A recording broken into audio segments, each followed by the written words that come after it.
We working. What up, Fight World? It's your boy Ego, and I'm back with some more boxing. Make sure you smash the like button. Also, subscribe to the channel for the latest in boxing and also fight coverage. Now, for middleweight supremacy, you have Golovkin versus the WBA regular champion, Danny Jacobs, going against the super champion, Gennady Golovkin. And I gotta keep saying this. It's gonna sound like a broken record until the fight. Salute to both of these guys. And the reason I tell you that is because negotiations don't always go according to plan. Golovkin's team said they wanted to fight. Jacobs' team said they wanted to fight. It was supposed to happen December 10th. It didn't happen on December 10th. And a lot of people blame Jacobs. They said, oh, he didn't want this purse split that the WBA mandated. You need to take what you can get, sucker, and all this stuff. And Danny Jacobs in the end wins because even if he loses to Golovkin, he stepped up to the plate just like Kell Brook. Kell Brook just lost. Golovkin's a good fighter. And he stepped up to the plate, proved a lot of people wrong. If he loses, he loses. He's already lost before. It's not like he has an unblemished record. Golovkin has an unblemished record. He's undefeated. Jacobs is not. He's already lost by stoppage. He's expected to lose by stoppage. You know what I mean? Golovkin has stopped his last 24 people in a row. And he holds like middleweight record for that, I believe, the most stoppages consecutively. And he's going after B-Hop's record at middleweight, his run of consecutive title defenses and whatnot. So Golovkin's a good fighter. There's no real shame losing to either guy. They're both good fighters. And Jacobs is the underdog. So a lot of people doubted him, said he didn't want to fight. He was scared. He was pricing himself out. But again, he wins because obviously I don't know how much he's getting, but it's obviously he's stressed in the media through interviews that it has to be advantageous for him and his team to take the fight. You know what I mean? That's one of the stipulations that he said. He didn't want the regular purse split and all that. And obviously if he's fighting him now, he must be appeased. So he wins in that resort. And the fans that said he wouldn't take the fight, I mean, now we're getting it. Madison Square Garden, the perfect location. Golovkin has done great numbers on both coasts. He's been over to Madison Square Garden. He fought against David Lemieux.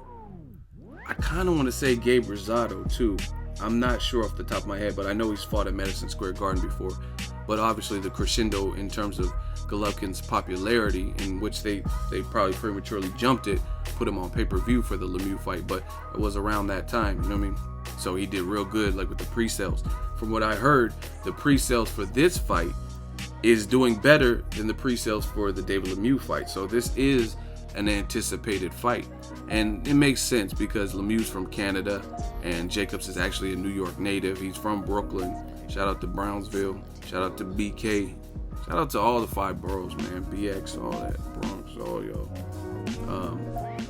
So this makes sense. A New York native and someone who's a popular star, who is a rising star, and getting his name out there, who's already sold out on both coasts and even in the UK.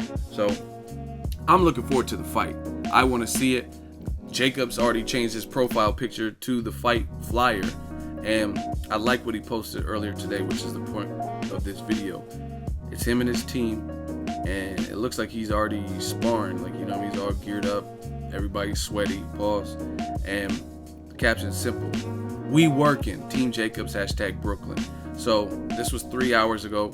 It appears that he's already started probably his training camp, a light training camp. He wants to be ready. Golovkin is no pushover, clearly. He's a champion, he's the super champion. And I like this from Jacobs because the worst thing that I can see or think of in mega fights like this is, like the big fights, is where I feel like one person's not taking it seriously. You know what I mean? Chavez Jr. in his biggest fight of his career, maybe to this point, but at least at that point, Sergio Martinez, he was smoking weed. It was later revealed that he was smoking weed. I don't like to see stuff like that because it's kind of, he had one good round versus Sergio, and he got his ass whooped for the rest of it. So it's kind of like a spit in the face to the fans. We're paying to see these fights, and I want to see it on an even playing field. So no meldonium, no ostarine, no nothing. And I want to see it, both fighters at their best as much as possible. I'm a realist. I understand that fighters don't go into fights 100%. A lot of times there's little nagging injuries, but for the most part, I want it to be as the best of both worlds. You know what I mean? As good as it's gonna be, and no like dramatic injuries going into the fight. No guys who slacked off. So that's all we can ask of Danny Jacobs. He's the challenger. He's a champion, but he's a challenger in this equation, and he's going against Golovkin. Coming live from Bedford-Stuyvesant, Brooklyn, New York. Got some big news going down. Me versus Triple G, Madison Square Garden, March 18th. It's finally here. Sorry for the wait. Just had to straighten a couple things out, but it's finally here. I'm excited. I'm ready to shock the world. BK, let's do it. So I like this, and I mean, Golovkin he's a tough fighter. I really feel like if Danny Jacobs ever had a shot to beat him, it would be now. You know what I'm saying? There's no real better time. Even when he was undefeated versus before like the Dimitri Perot fight, he didn't have the experience needed, in my opinion, to beat a guy like Golovkin at that point. You know what I'm saying? And that's why he lost to Dimitri Perot, however you say his name. So to me, the reason I say that is because where he's at, this is kind of the peak of his career.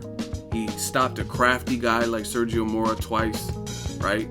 Sergio Mora has done interviews and said Jacobs is the hardest puncher I've eever fought. And Mora's been in there with some people. You know what I mean? He has some names. He's been in there with Shane Mosley and stuff, and he said Jacobs, without a doubt, that's the biggest puncher I've ever fought. He can hurt you, right? He beat Peter Quillin 1 round. That was an upset to most people. A lot of people were picking Quillin, who was undefeated at the time. So he battled cancer. He already tasted defeat and had to bounce back. So to me, this is the best time for this particular fight. Both guys on the incline. Golovkin's been looking like Golovkin. I mean, minus the Kell Brook fight, he didn't look great in some rounds and spots of that fight. But I mean, at the end of the day, he won, and he shattered or broke Kell Brook's eye socket. So I mean, he still holds the belts. He's still undefeated, and it is what it is. So I think the timing is great for this particular fight. Neither guy has been losing. They both have a good knockout, double-digit knockout streak going for both of them. Jacobs is like 12 to 15 knockouts in a row. Golovkin's is 24 knockouts in a row. This is the best fight, in my opinion, and the opinion of Team Golovkin, because they've said this too. This is the toughest test for him. This is the biggest challenge, the biggest name. Abel Sanchez recently did an interview. He says Ward Kovalev, or he didn't say Kovalev. He said Ward, Chavez Jr., and possibly Fracha could possibly go the distance with Golovkin, but Jacobs can't. So we're going to see March 18th, and we're going to see how Golovkin deals with the true middleweight, a little bit taller than him, who has threatening power. And I'm anxious to see this fight. Power versus power. We'll get to see both guys' will and chin tested in this particular bout. But I like this from Jacobs in terms of we working and wasting no time. It's right around the holidays. I follow a ton of boxers, and what they've been posting on their Instagram stories or Snapchat or Instagram is them eating, them drinking, them at the club, different stuff like that. Not everybody, obviously, but Jacobs knows what he's in for, and it looks like he's already starting to work. So I got to commend that behavior. That's a step in the right direction. Skills pay the bills, so ultimately, will this be enough to beat a guy like Golovkin? We don't know, but March 18th, we're going to find out. Let me know what you guys think. Drop it in the comment section. Make sure you share the video, like the video as always. Hate, comment, and subscribe. Till next video is Ego signing off.